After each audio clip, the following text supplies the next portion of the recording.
Falter-Podcasts werden durch Werbung unterstützt. Das hilft bei der Finanzierung unseres journalistischen Angebots. Falter-Radio, der Podcast mit Raimund Löw.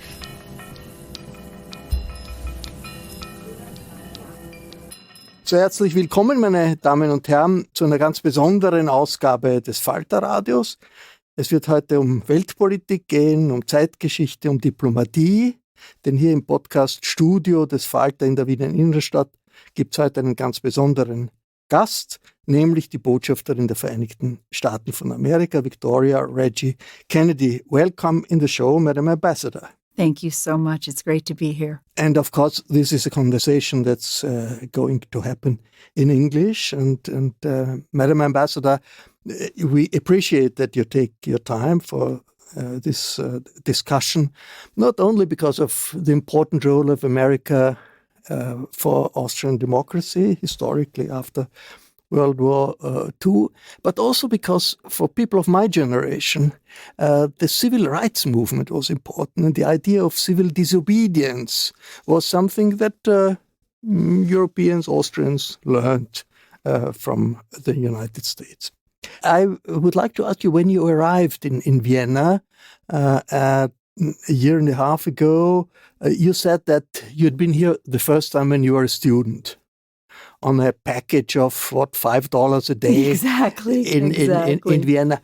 How has Vienna changed since then? You know, I'm so happy that you mentioned how I first came here.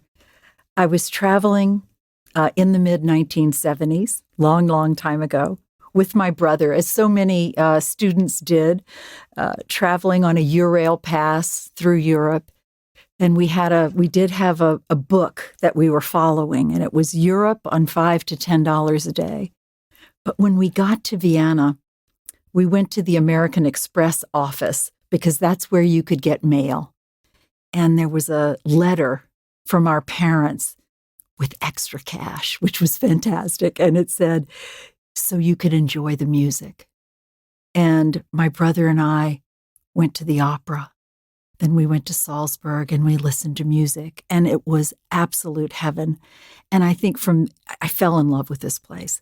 That place is in many ways the same beautiful architecture, beautiful music, beautiful opera, beautiful museums, but wonderful, welcoming people. But the people have changed, haven't they? I mean, Vienna became much more multicultural than it has been. But welcoming. They were welcoming to young students back then, and they're still welcoming now. But yes, Vienna is a very multicultural place, very much so. Maybe it became a little more American in that sense. American cities are multicultural. From everybody coming from Europe to America, that was one of the first impressions. I think Vienna is a very cosmopolitan city, a very, very special place. I feel very privileged to be here. Madam Ambassador, the American ambassadors sort of got the image of American ambassadors was, among others, created by a show in Netflix, which is called The Diplomat. And you see the American ambassador in London, who's a very glamorous person and sort of influences British politics, but also tells Washington what to do or what not to do. In how is a glimpse of this movie picture of an American diplomat correspond to reality? I have to tell you that I am the Diplomat is watching that show was one of my very guilty pleasures. I confess I could not stream it fast enough. But you do have to suspend disbelief a bit to watch it. There's so much of it that is so not true. For example, the president, you don't get word that the president is sending you to your post. You have to go through Senate confirmation and do other things. There is no one who chooses my clothes. My deputy we tease him all the time, because they have the deputy wheeling in clothes that someone is bringing. All of that is not true. But what is wonderful, I think, about that show is it shows the importance of diplomacy. It shows the importance of strong relationships between diplomats and their host government. I think that's a really important thing. No, I'm not telling Washington what to do. I'm not that kind of bossy person, nor do I think that would go over very well. But I think it's a fun show, and I'm looking forward to the next season of it. In which areas can an American ambassador influence what's happening between Austria and the United States? I think it's a really important position. Ambassadors are the eyes and ears. We're here as the representative of the President of the United States. We're able to communicate his policies. We're able to communicate back messages from our host government, and to really give the texture of a relationship in a very special way. And the experiences that we have on the ground are really important. We have such shared values between the United States and Austria. We have common interests, yes, but we have these shared values. And being able to build on those shared values, being able to work together in common purpose is really important, and it's important for Washington. So I guess you have access to the Chancellor, the President. Do you have the Chancellor's cell phone number? I might. I mean, is it that in some political complicated situations you would directly talk to the Chancellor or to the Foreign Minister? Oh, of course. We have those kinds of relationships, but we have relationships at all levels of government. No, that's very important. That's a very important part of our job, definitely. Madam Ambassador, let's talk about world politics. We have this terrible war in Gaza after the terror attack by Hamas on the 7th of October. How dangerous is the situation in that moment we are speaking? It seems there are Israeli troops in the Al-Shifa hospital, the main hospital in Gaza. If you look at what's happening in the world right now, this is a very, very, very serious time. Look at what happened in Israel, the attacks by Hamas on October 7th, the horrific, brutal attacks, the killing of so many innocents, of young people dancing for peace, of people in their homes, elderly, kidnapping of babies, the murder of little children. It almost defies belief in a way how horrific it was, but it is real and it did happen. And Israel is fighting right now to defend itself. And the United States has been very clear that Israel not only has the right to defend itself, it has the obligation to defend itself. And that is what's happening right now.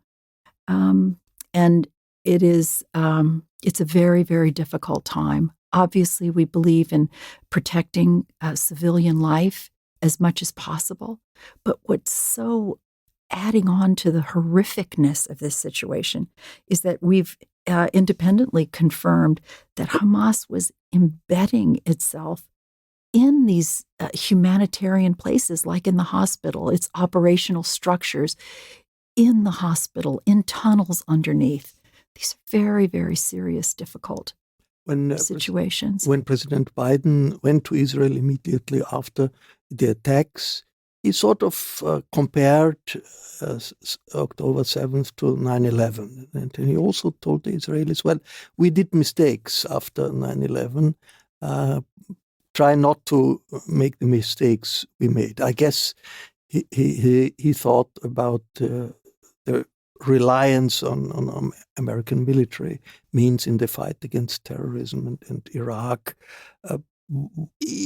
How big is the danger that Israel is mainly using military means for a conflict that's not only military? It's you say 9/11, and President Biden said 9/11, and that really struck me because that was the first reaction I had on October 7th. I was transported back, really psychologically transported back to 9/11, to September 11th, 2001. I don't think there is an American who doesn't remember where they were, what they were doing, and felt it very, very, very profoundly. Because I remember it like it was yesterday. It's just seared in my consciousness. And what President Biden was saying and what he said was, yes, there's rage. We all felt rage. But it's also important in the rage, yes, you must defend yourself, but to be clear-eyed about what happens the day after. What is the end objective? How do you reach the objective? And to make sure that everything you do gets you to that objective. And that's a message we continue to give. Many politicians in Europe, but also the United Nations Secretary General, think that there should be a ceasefire in order for that humanitarian crisis to stop, which is tremendous humanitarian catastrophe. Why is the American administration so reluctant to say, yes, let's have a ceasefire? Well, there was a ceasefire in effect on October 6th. Hamas, nevertheless, perpetrated these atrocities on October the 7th. We support strongly a humanitarian pause. We have to look at what the overall situation is. There are over 200 hostages who are still in capture. They're still being held. What's the plan for those hostages? What's the plan for a lasting peace? Sadly, Hamas has continued to say it looks forward to a time when it can have another October 7th, completely destroy Israel. The United States believes that there need to be conversations about a two-state solution. We believe that's ultimately the solution. But we need to have all the right situations on the ground, but a humanitarian pause, humanitarian corridors, the ability to get food in, medicines, etc., for people to be able to be protected as they leave. There have been some brief times, certain hours that have been agreed to, but and I'm very proud to say that all that has happened in terms of getting additional equipment, food, medicines in has happened because of United States intervention. The pauses that have happened have been with our input. And we'll continue to talk. Madam Ambassador, let's also talk about Ukraine. The Ukrainians would not be able to defend themselves against the Russian aggression without American military support, American political support. But how sustainable is this? I am so happy that you mentioned Ukraine because I think it's really important that we all keep Ukraine at the forefront. That in Europe, it's a very, very especially important issue. Let's look back. February 24th, 2022, Russia invaded Ukraine, decided that it did not have the right to exist. It's basically a permanent member of the UN Security Council decided that another country's borders should be ignored and that they had a right to take it over. And in a wonderful show, I think, of solidarity and in a support of the rule of law, Europe came together with the United States and other like-minded countries to say, Ukraine has the right, the legal right to defend itself, and we will help Ukraine with humanitarian support and also help them to be able to support their right to self-defense. But in the United States, is Congress not wavering in this support? We hear the new leader of the House of Representatives, who always, I think, voted against aid to Ukraine, and many Republicans openly favor stopping sending weapons to Ukraine. The United States is a democracy, and we always have had different opinions on various things, but don't let our robust democratic process help make you lose sight of one very clear thing. There is strong bipartisan support in both houses of Congress. There is strong support from the President of the United States, strong support among the American people for continued support for Ukraine. At which moment would the Biden administration think it's useful to negotiate with Russia, with Putin? I think that Ukraine is going to make decisions about Ukraine's future.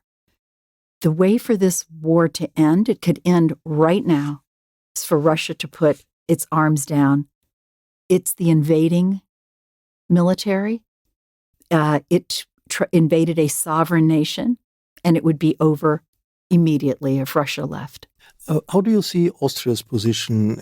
Austria joined the European Union in deciding sanctions against Russia and Yes. on the side of Ukraine. But on the other hand, Austria is very dependent on Russian gas.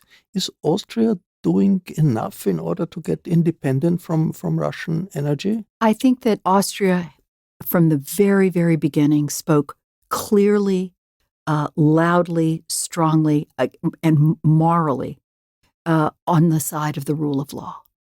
And that's been very, very noted, very, very welcome. Understanding that Austria is a neutral country, for Austria to still speak out against this unlawful invasion has been very strong, and to be providing humanitarian support for Ukraine has been very, very powerful. As you know, gas is not sanctioned. Austria has stood firmly in the European Union in support of the sanctions packages that have happened. And I think that across the board, there are big efforts to diversify energy supplies throughout Europe. These are challenges that many countries are having.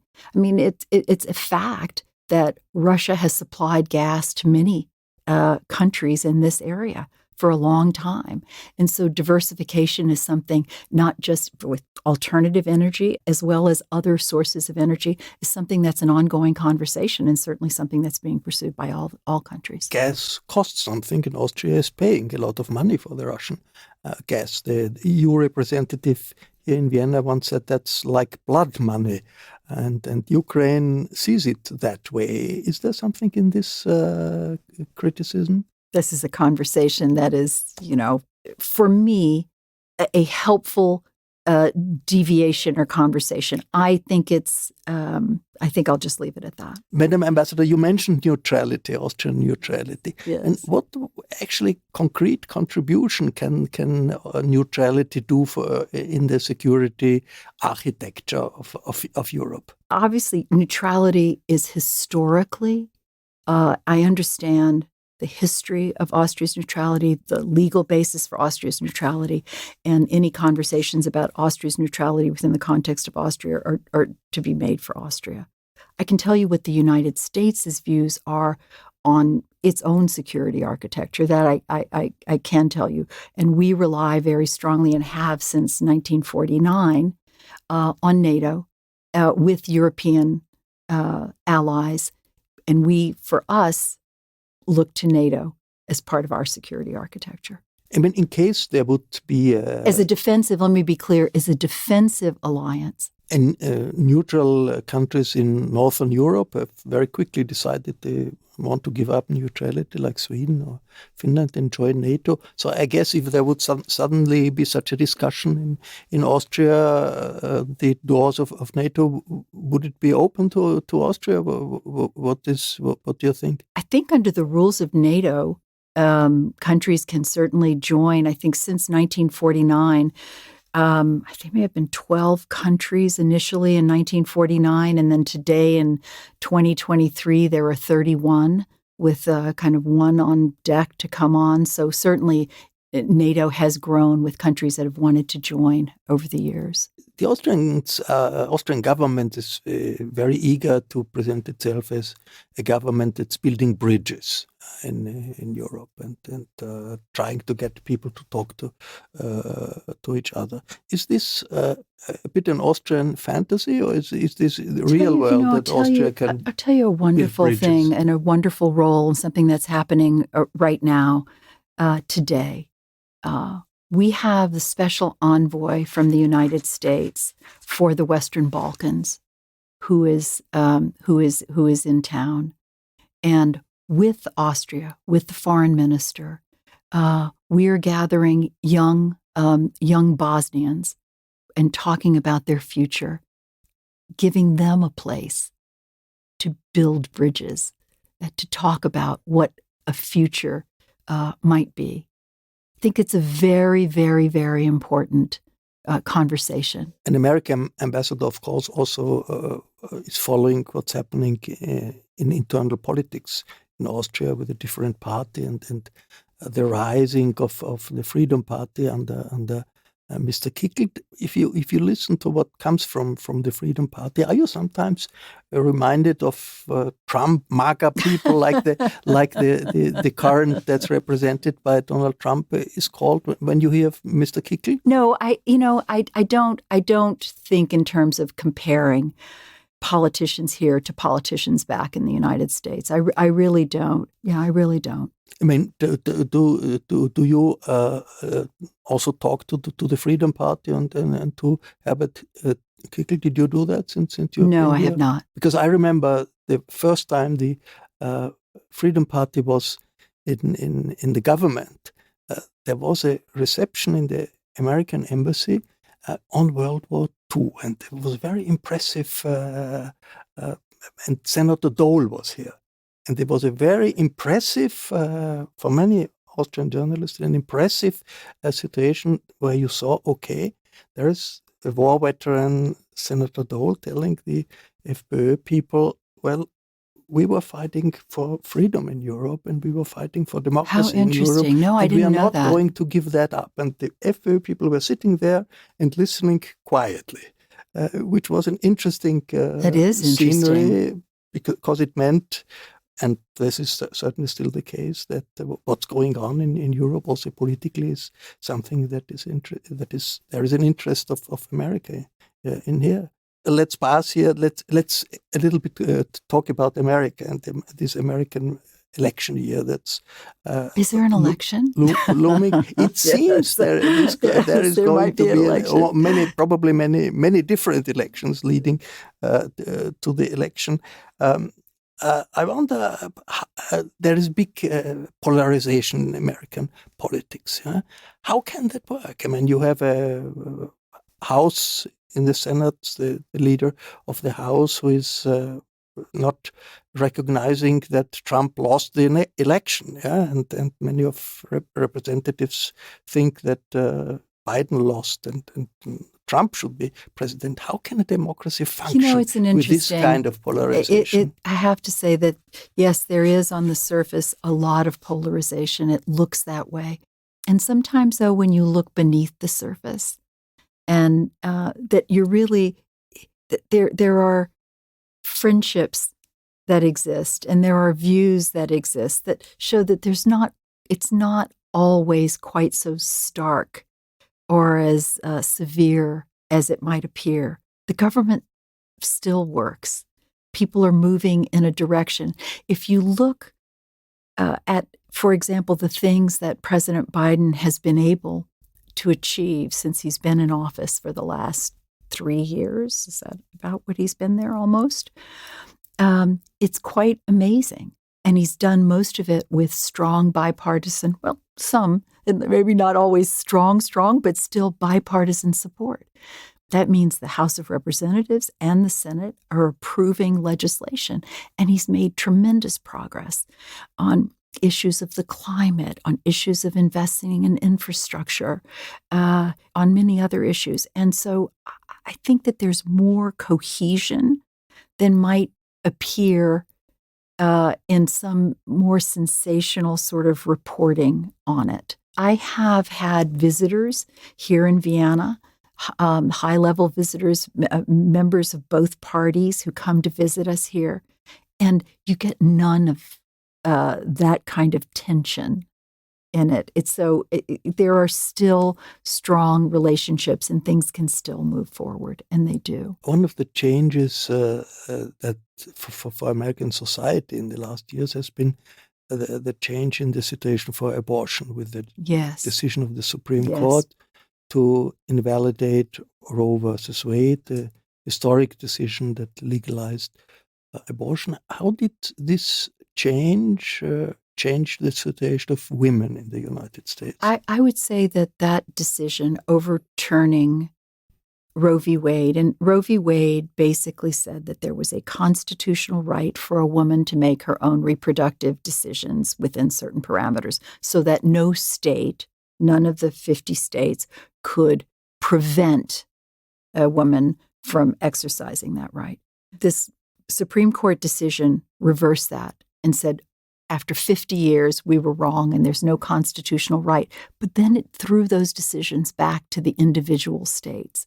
And yes, it was like an earthquake, to be honest. It was an absolute shock.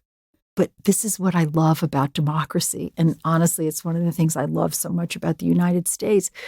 It's that women and men rose up in peaceful protest. They marched, but they voted. They exercised their rights as citizens. And they said, no, we are going to protect in individual states these rights. And I think one of the first states... And that happened a couple of days ago. Again, a couple of days ago, but I think one of the first states was Kansas. Kansas is kind of a conservative state, but they protected. Pretty sure that Kansas was the first state to protect the right to an abortion. Yes, just now in Ohio and kind of across the board, people are rising up and preventing restriction. And I think that's what you'll see. It's going to be the battle lines, if you want to call them that, are now on a state-by-state basis. And it's a very, very potent issue. And it's one that rallies a lot of people to participate. I think what it's also a real lesson of is that for a democracy to work, you have to participate. You have to vote. You have to have your voice heard. And that's what's happening in the United States. And that gives me enormous hope. There is now the process of deciding who is going to be the candidate of the different parties. It's pretty clear for the Democrats that Joe Biden wants to run again and will run again. It's not so clear with the Republicans. And these presidential elections always are also elections for the Senate and for the House. So you had been, with your late husband, Edward Kennedy, you'd been involved in election campaigns. Absolutely. How did that go and how different are they if you look at what's happening today? Well, I think that election campaigns are great fun, to be quite honest. They can be absolutely great fun. My late husband, Ted, used to say that an election was an education. He said it's an education for the candidate, and because he's listening to the people and finding out what's on their minds, and it's an education for the people because they're hearing the candidate and they're finding out what this person wants to do or what this person has done. So it's a two-way street. And, I know that U.S. elections seem like they go on forever. They do feel that way to me as well. But I think we haven't really gotten into the education part of the election cycle yet right now. But I think that's what I loved most about campaigning with Teddy. Well, first of all, what I loved most campaigning with Teddy was campaigning with Teddy because he loved it so much and he loved being with people so much and he was just enjoying it and I guess connecting. He did everything that he went to pubs and to town hall meetings. Absolutely. And saw schools and of course. And really talked to people, voters. Absolutely. And took a lot of time. How was that for you? What was interesting in this? It was really procedure? wonderful. It was wonderful to be a part of it. It was wonderful to see. He was the kind of politician that people needed to see in person. They wanted to see in person. They expected to see in person. Some politicians are not that. It's different depending on who you are. Some people can just do TV or they can just do media online. He was a person that people, as one local politician told me, people need to see his shoe leather on the pavement. they needed to touch him. They needed to see him. And of course, he needed that too. It was sort of this mutually beneficial thing. It exhilarated him. It was great. And for me to watch it and to be a part of it was great. I campaigned on my own as well. And that was a lot of fun. Ted Kennedy as a person was a central figure of liberalism in America. And what you're describing, people wanted to see him, touch him. That had to do because he was a Kennedy. Well, I think it's interesting, when he died, tens of thousands of people, this is very emotional for me, tens of thousands of people came out to just pay respects at his casket.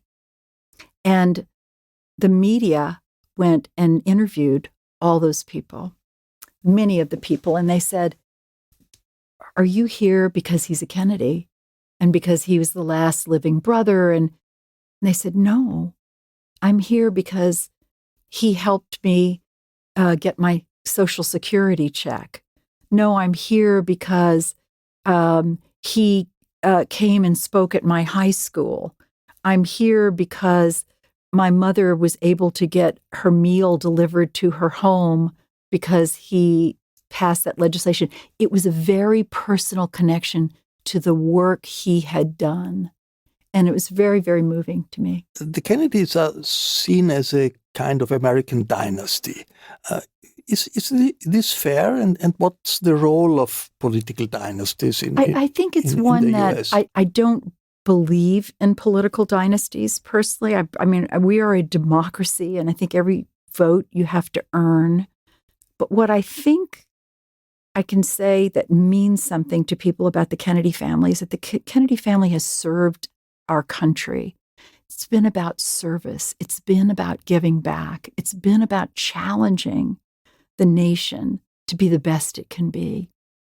About, as President Kennedy said, asking not what your country can do for you, ask what you can do for your country. It was about rising to your best self and being part of this great American dream and working to level the playing field so that everybody could participate in the American dream. I think that's it. I think it's about hopes, aspirations, but fighting for people to make life better for people. I've been a correspondent in Washington for ORF, and I remember Ted Kennedy as somebody who was fighting for health care, and he was fighting for gun control, and he also was a powerful voice against the Iraq War. We'll never forget when he was not a big majority, not in a majority in the Democratic Party. That's right. Against the Iraq War. Did this strength of American liberalism, did it go away, or is it still there? No, I don't think it went away. I think his voice, though, probably I'm not the person who should say this, but I'll say it, but I think his voice was so strong and powerful that it mattered. And I think people listened to it. And he was very clear in what he believed and was very open about speaking his views and fighting. He was a valiant warrior for those issues that he cared so deeply about.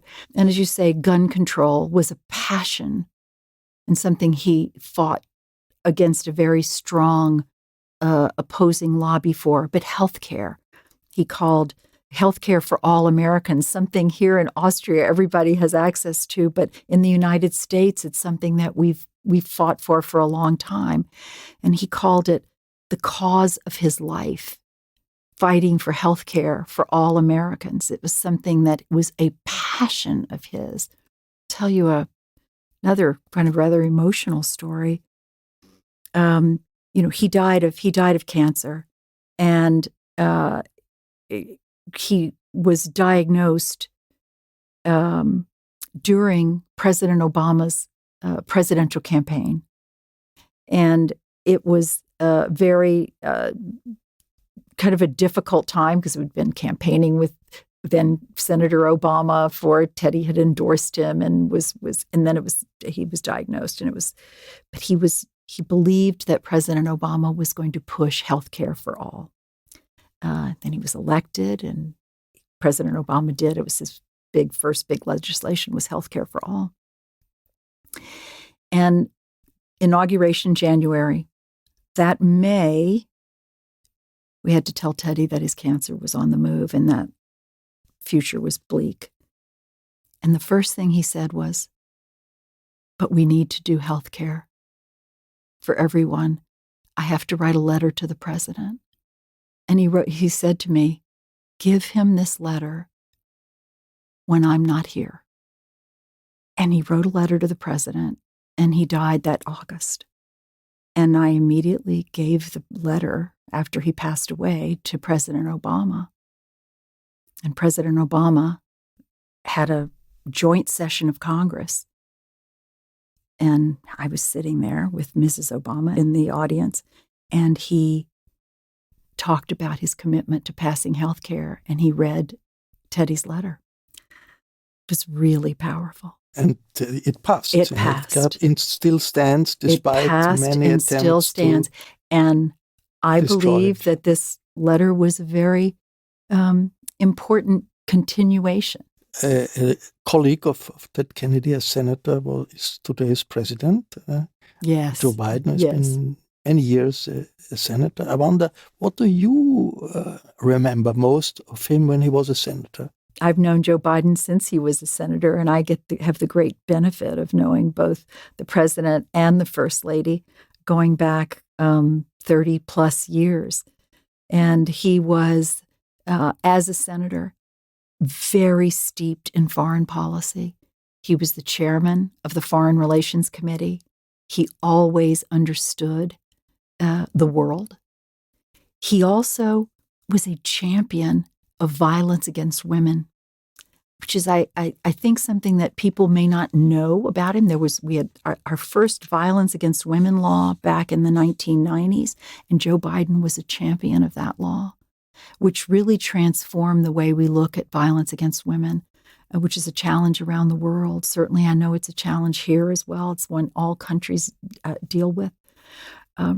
But he was, he's still that same dedicated person. If you see today's President Joe Biden and think of him as a senator, what are the differences? Did he change? I think he is the sum of all of the years of experience that he's had. He brings to the table probably more foreign policy experience than any president in recent history. And at a time in the world when we start off this conversation today talking about these conflicts, I think there's not a better person to be able to do it, given the sum of all this. He's obviously older than he was then, which is, the conversation that his opponents would love to have, but it's not impacted his effectiveness, which is an important fact. How difficult will the election year 2024 be for him? I think all elections are difficult. I think that no election, I think nothing is, you always have to earn every vote. That's the story of elections. All Austrian chancellors always want to get an invitation to the White House.